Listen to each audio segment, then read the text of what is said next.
marriage is increasing the number of child widows. Attention to this issue is overdue. We have heard that there are now more projects in place to help create employment for young women.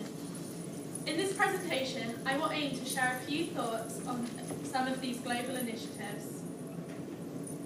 Knight's The Girl Effect aims to eliminate poverty by ensuring young girls stay in education and are therefore able to take charge of their own lives through decent employment.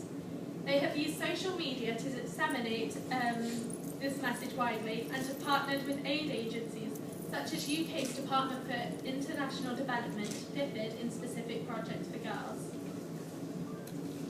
In October 2013, DFID introduced the Girls' Education Challenge. This funding pool aims to help up to 1 million of the poorest girls from all over the world improve their lives through a much higher quality of education. The Bali Institute for Rural Women in India is an example of successful education and training that leads to a 90% plus employment rate, and after the most disadvantaged girls complete the 6 months training. Lessons from such projects can be learned and adapted for girl widows. Efforts such as the above are laudable and essential in trying to give decent work to girls. However, few have been specifically aimed to girl widows who still suffer from little recognition as a group.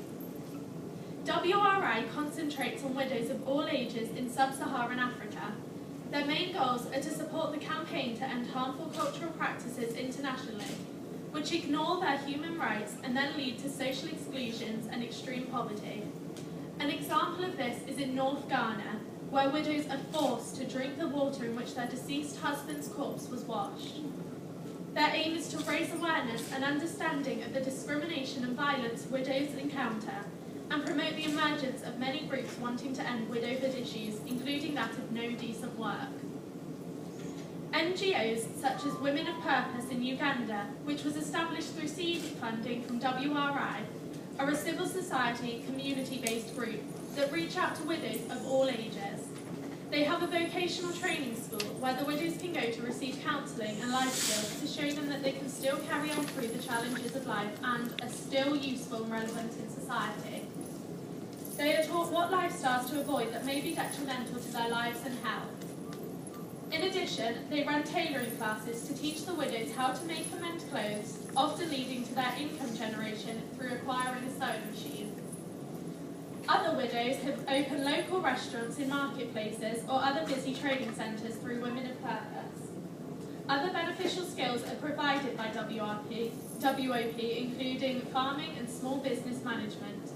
The focus is on self-help and finding sustainable forms of employment that enable the widows of all ages to have decent work.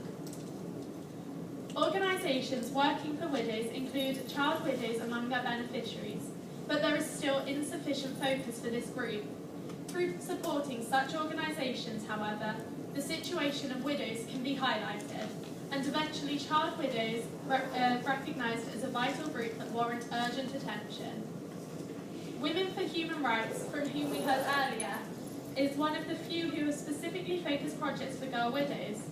They are testimony to potential progress, as can be seen by the case study of Tulsa Akaya from Rolpa. The pillar programme that they set up enabled Tulsa to gain work after continuing to receive an education through attending a night school for adults. She could thus carry on her responsibilities of caring for her children, even after the death of her husband. This case also illustrates that many challenges still remain. For example, just getting to the examination centre took a 4-day walk. It is therefore possible to see glimmerings of hope as more groups and associations are now recognising the importance of the issues that widows face in many countries daily, including their ability to gain work after their continued education, and to thinking of ways to solve these daily problems. However, girl widows are still not recognised as a distinct group, and more awareness needs to be raised over the issues of those who are widows under the age of 30, with projects targeted specifically to their needs. Through events such as this, and thanks to WRI for creating a space to raise these vital issues, we can call for action, not only for the situation of widows and female-headed households in general, but for the specific needs of girls and young women. I will be working for this issue from now on and look forward to staying in touch with you all, so that we can work together to end childhood widow forever, so that there will no longer be a need to discuss these issues, as girls will be enabled to complete their education and will not be married unless by choice and at an age suitable to their own development. Thank you again for this opportunity.